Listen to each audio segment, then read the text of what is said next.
we're being recorded.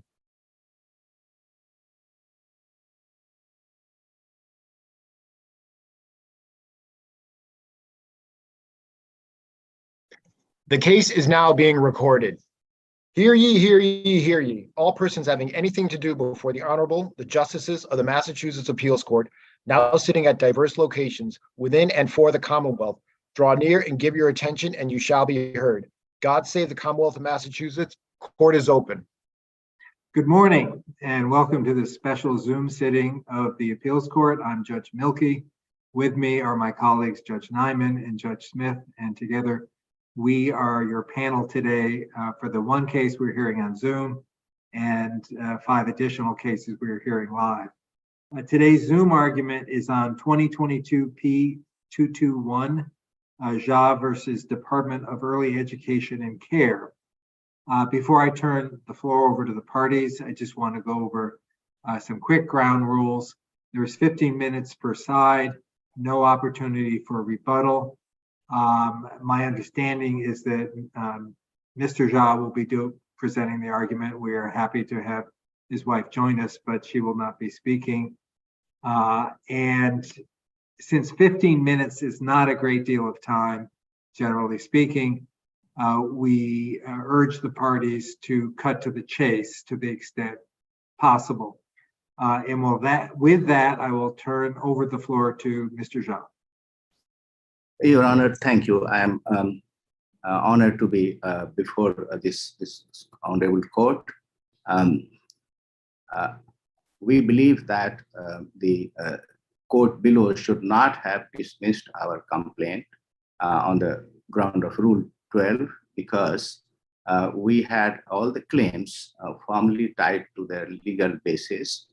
Initially, we had 17 claims enumerated, and we deleted two claims, number 1 and number 12 subsequently, but we added 18 and 19. So essentially, the total number remained the same. And these claims are some of those that relate to the violation of 606 Commonwealth of Massachusetts Rule 7.00. Then also a violation of MGLC 268, and one is of spying. I don't know what exactly it will be, probably a criminal misdemeanor or what, but definitely everything comes in the purview of 258. And one and the last and most serious is the constitutional violation of due process rights. That is claim number 7. Sir, if I can stop you for a second. The essence of the agency's argument appears to be that all of the conduct that you allege occurred here and for which you are seeking damages arose out of the agency's role as the regulatory, supervisory, licensing body here. And that given that context, the Commonwealth is immune from liability under the Tort Claims Act. How do you respond in particular to that argument? Your Honor, I will say that there are clear demarcation in relation to 5810, what Commonwealth is immune from and where it is not. So if there are issues that relate to policy planning, yes, Commonwealth is immune. But if there are routine functions, then Commonwealth is not immune. And this has been again and again said so by the Supreme Judicial Court and this Honorable Court for last 30 years. And the functions such as not giving clarification for fingerprinting or and several others that are enumerated there, they are not immune. And also that the Supreme Judicial Court and this court has held that this discovery is very important to finding the fact-intensive issues. So that should not be dismissed as such. There are 3 or 4 court cases. Maglicana 2020 is the last So in some of these or most of these, definitely Commonwealth is not immune to that.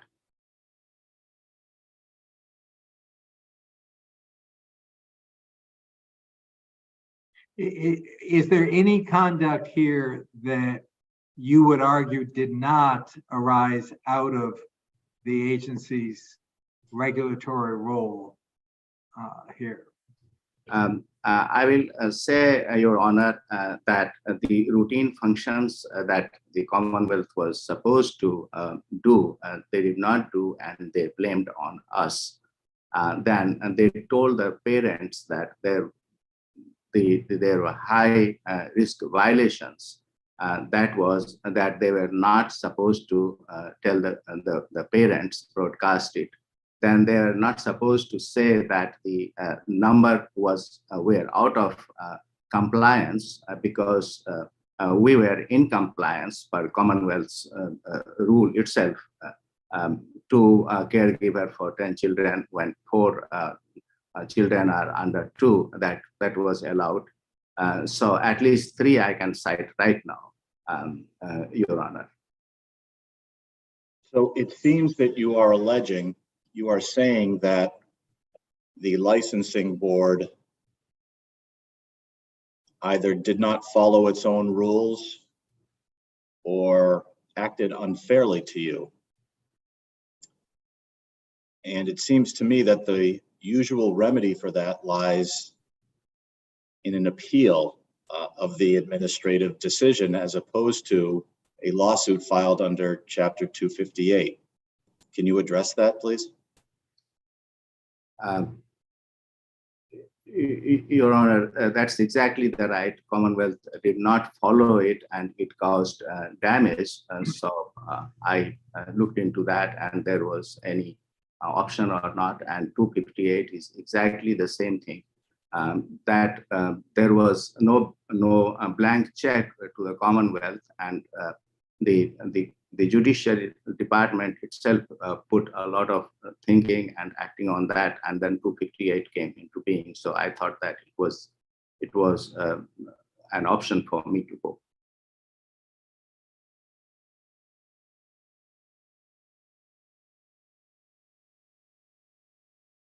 Could you, while we have a pause in the proceedings, could you address an issue that's known as presentment?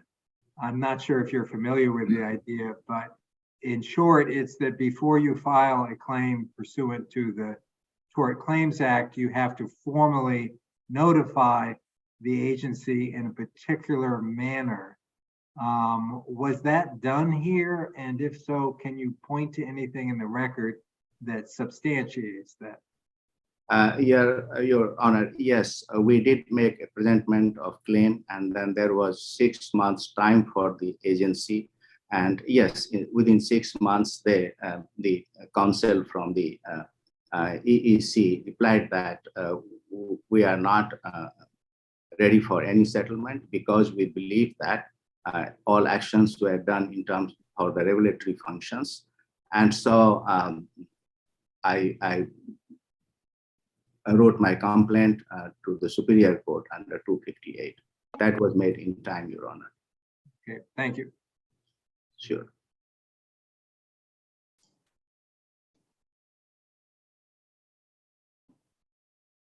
The floor is still yours, Mr. Shah.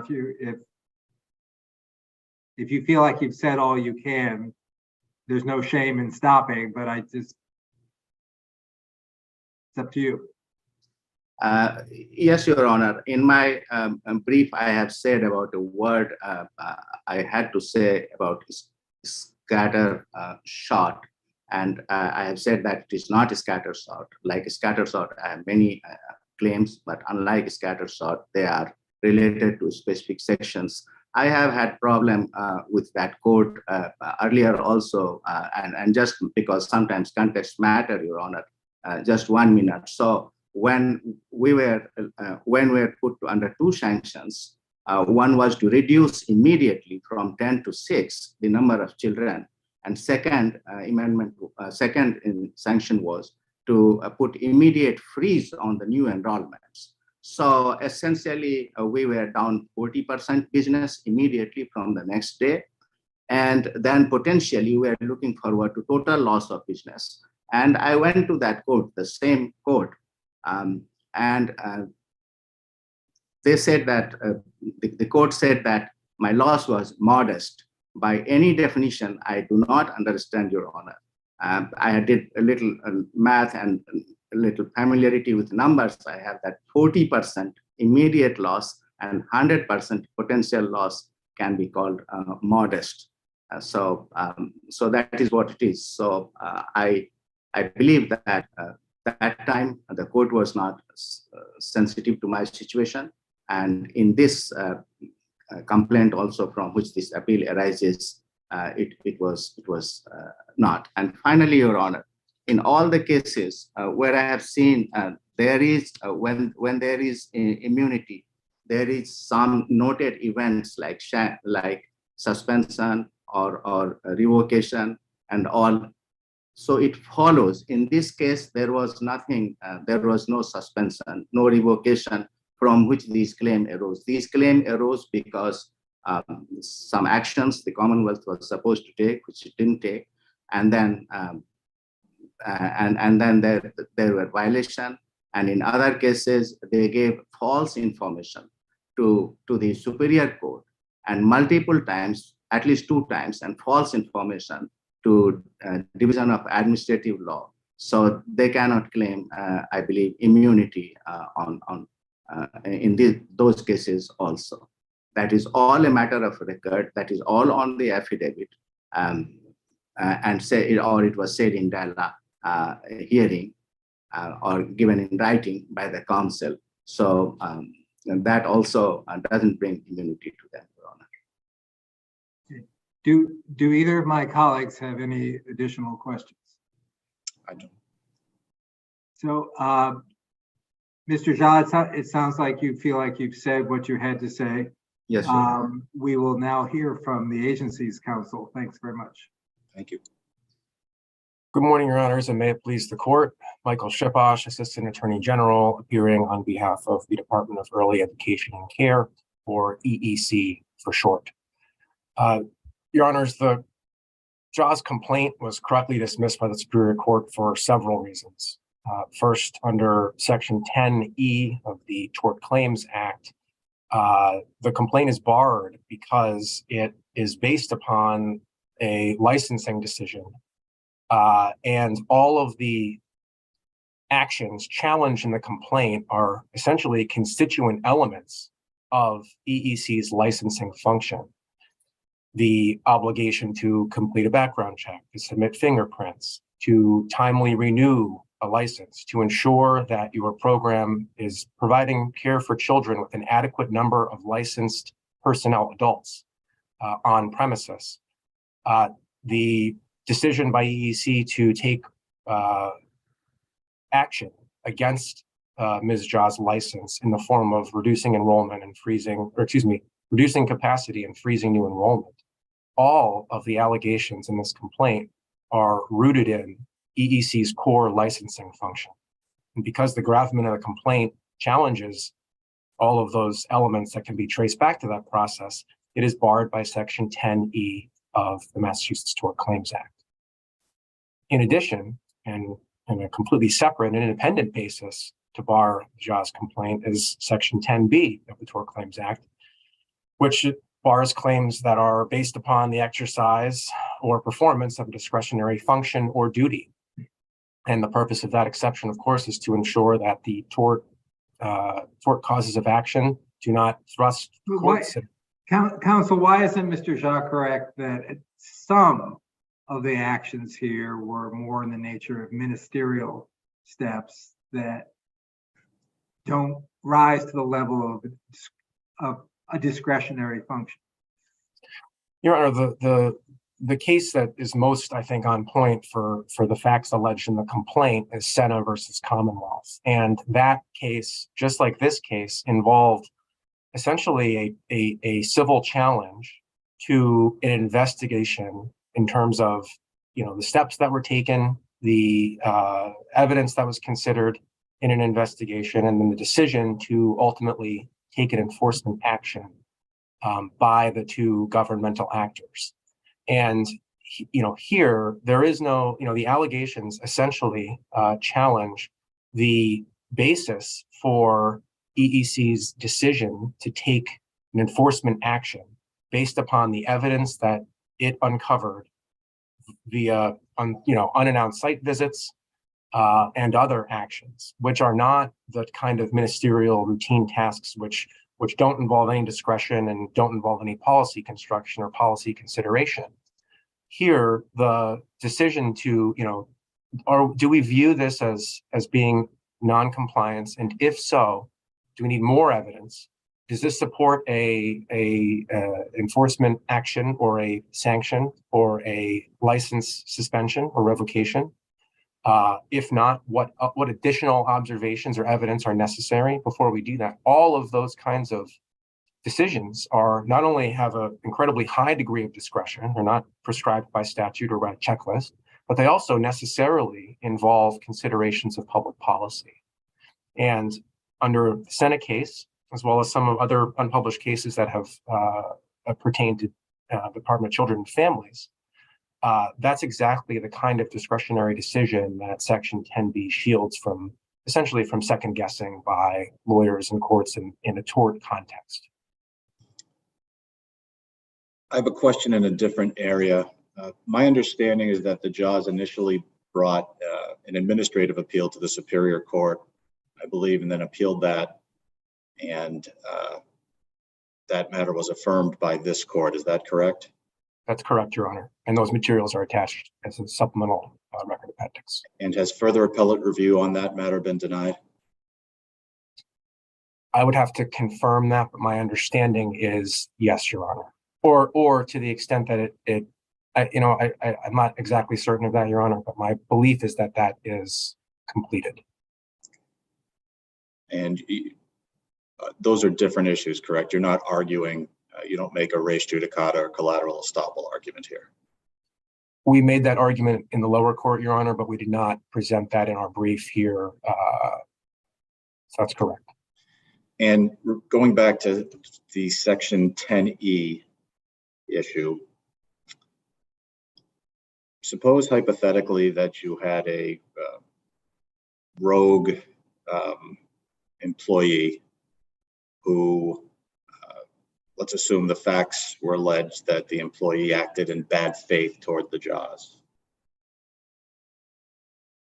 Would that undermine the Section 10E immunity claim, or would the JAWS remedy lie with a different cause of action?